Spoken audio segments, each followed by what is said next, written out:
Okay, so to start off, I'm at my brother's place right now because the power once again went off. I mean, it just every time there's a thunderstorm in Chicago on the weather, they should just have a little power outage sign because that's just like it's like the third time this year. So I'm just gonna say right now, I don't know when this will go out, but if the editorial this week is nothing that great, or if one even pops up or anything, just that's the reason. Yeah, this may delay the Last Airbender review. No.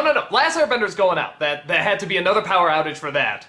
But the editorial will probably be delayed because I want to use the time I would put to that to The Last Airbender because I've been building that up like fuck, man, and I'm not, all my energy is going to go into that. But we got the charity drive too and all this stuff, so blah, blah, blah.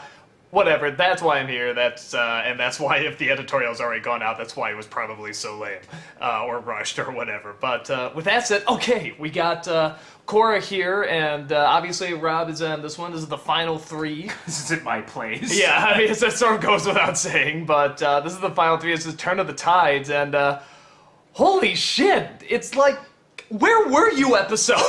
It's like, I was waiting for this episode, it's finally here, it's like, yes! This one is so good!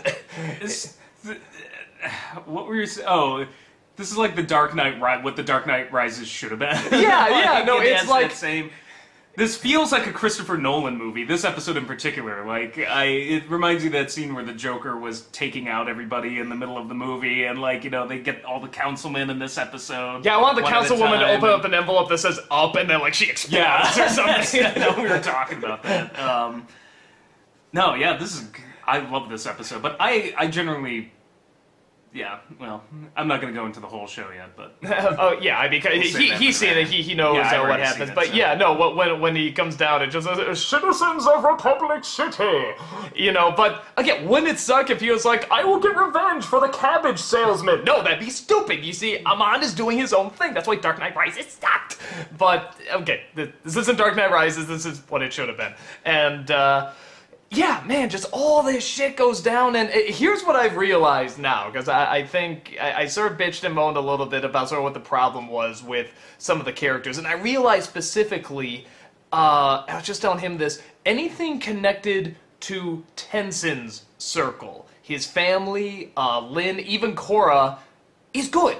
The councilman and Tarlag and all that stuff is really good. I realized anything connected to Korra's circle seems to be where a lot of the faults are, sort of Mako and, what was it, Bolin? Is that the name? Bolin. Yeah, Bolin and the daughter in the love triangle and stuff. You keep asking me, by the way, when I'm the one well, I'm just looking to get you in more trouble. Yeah, you're just, that's what this is. You just want to get me in trouble.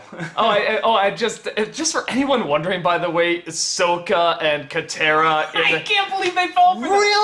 Really? Dance, you guys puppets, thought, dance. This is like we're doing our own bloodbending. It's like, you know what, just like we're gonna say the names wrong on purpose and they're still gonna be, you said the names wrong, and it's I unbelievable. I literally have like pronounced it wrong once or twice just to get just to get them nuts. Yeah. It's like it is. It's like being a bloodbender. It's like, wow, that's power. I could get drunk. Don't you know how much fun this is for us? It's like we said it before, like, and it just okay. I love when somebody yesterday is just like, well, Doug, just make sure that Rob just isn't in any of the Korra ones. It's like it's like the next day I'm in one now. I'm just like, enjoy.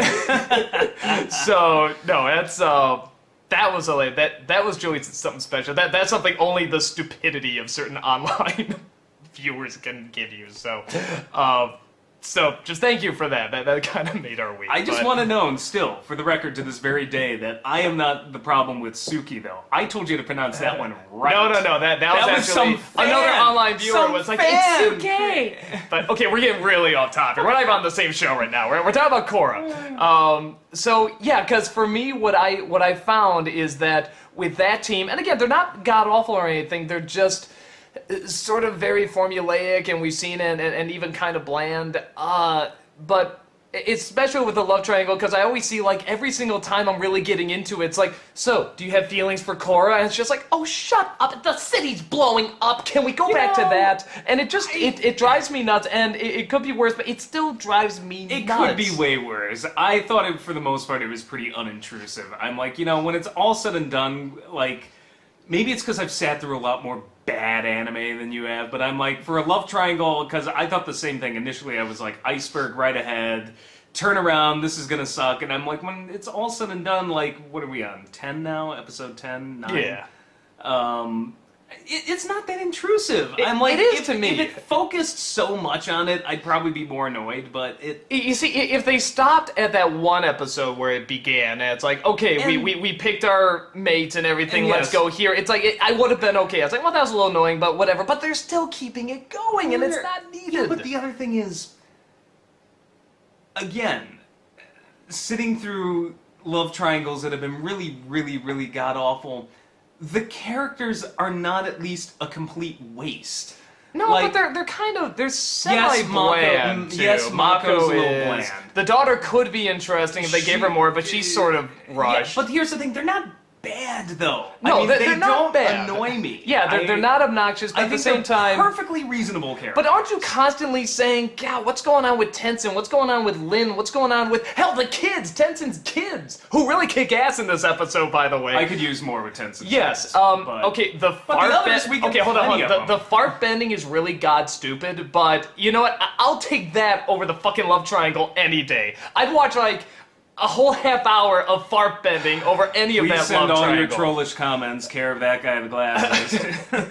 I mean, it's stupid, but You're I'm gonna just... get flack for that one. What, the fart bending? Oh, I've had so many people be like, "You're not gonna believe what they did. They have fart bending in this fart it's bending." so stupid. I'd much rather have that over the love triangle. Any day. Again, I'm not a huge fan of it. But it is what it is. I just don't think it's that bad. But you do bring up a good point. The creators of this show, the writers of the show, I think this may be the issue. They're really good at this sort of high fantasy, Asian-influenced, Taoist kind of philosophical Zen thing. They may just not... It may be a write what you know. They may just not be good at writing, teen romances as well as they are that. Well, it sounded like I was watching it behind the scenes. See, now I'm trying to read up on all this behind the scenes stuff on Avatar and the creators and stuff like that.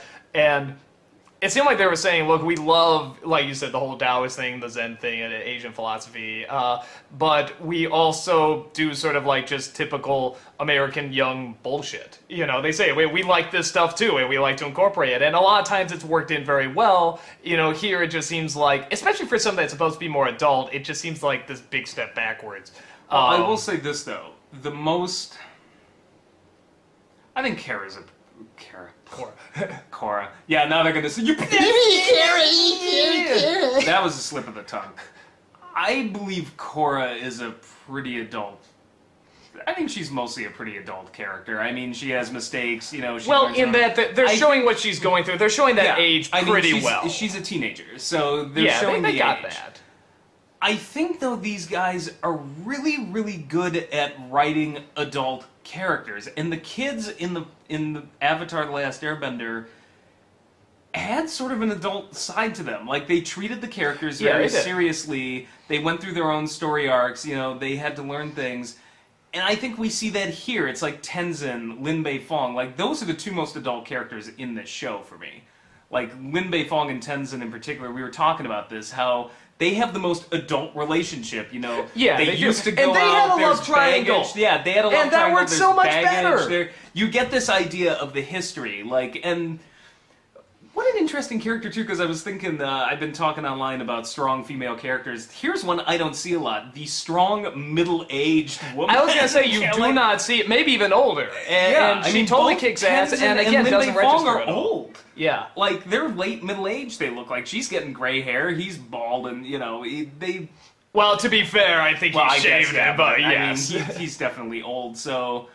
Yeah, that's great. I just never see that much, and I was like, and I totally buy it. I totally buy it. When she kicks ass, I'm like, I believe it. In a family show, too, where, and it's not like, oh, isn't that funny, sort of an older lady swinging around and kicking ass. No, it's, like, legit, and you totally buy it, and I really like that, too. I thought that was really cool. They did so great for younger characters, and now they're doing even better with older characters as well. Yeah, so I think they're really good at writing adult characters, and I think they're good at writing kid characters in an adult sort of way. Kid characters in adult situations. This may just be, and I don't want to say this is their kryptonite, because I still think it's a good show, but this may just be the weaker thing in all of the things they're doing, that maybe this was the one thing that yeah, they're not quite as strong at it as they were these other characters. So. Yeah, and or maybe just not as interested in it. Maybe they're just like, yeah, we wanted to do a romance, but it may not be our thing. Like, I don't know. Yeah, and sort of the same thing with the pro-bending. It's like anything just sort of tied in with that world. It's like, it's not god-awful. I always want to emphasize that. Like, it doesn't make this a bad show. I disagree with that. Good. I think they really liked pro-bending, thought it was cool, and that's why they no. I'm sure they did. I'm just saying, again, anything connected with that world, it's like, at first it's kind of cool, but then, like,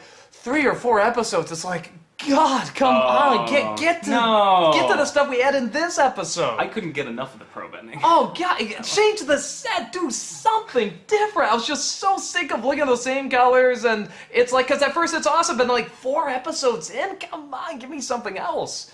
I was so happy when the mom came in and said, fuck this bullshit, I'm taking away your bending so these games are over. I'm like, yes! I mean, I was just so looking forward to that. I'll bet you hated Quidditch, too. I did! I fucking hated Quidditch! And so did you, don't act like you did. Actually, I did. Yeah.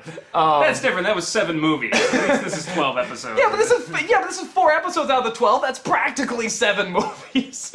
Okay, but we're getting sidetracked. But the bending was cooler than Quidditch. Yes, I agree, but that's not that big of... Regardless. Episode's awesome. Talk about the ending real fast. Once you hear Dante Bosco's voice come out, I'm just like, fuck you! It's just, and you see that fleet, and it's like... I was waiting for his reaction. I was like, prepare for epic. This is what I was waiting for. It's like, and it finally got there. I'm just like, thank you, show. Thank you. I was saying before, it's like, the show is made, it's done. And the same thing with Avatar, though. It's like, it's almost like somehow they can hear the vlogs, because I'm like, I really like it if they do this. And then they go and do it somehow. It's like, I don't know if they have a time machine, or if my opinion is important enough to get a time machine to come back and change it. It could be. Favorite episode so far, man, by far. There's 2 left. I hope they're just as good, because man, did I like this episode. This was really, really good stuff. So, yeah, see you at the next one.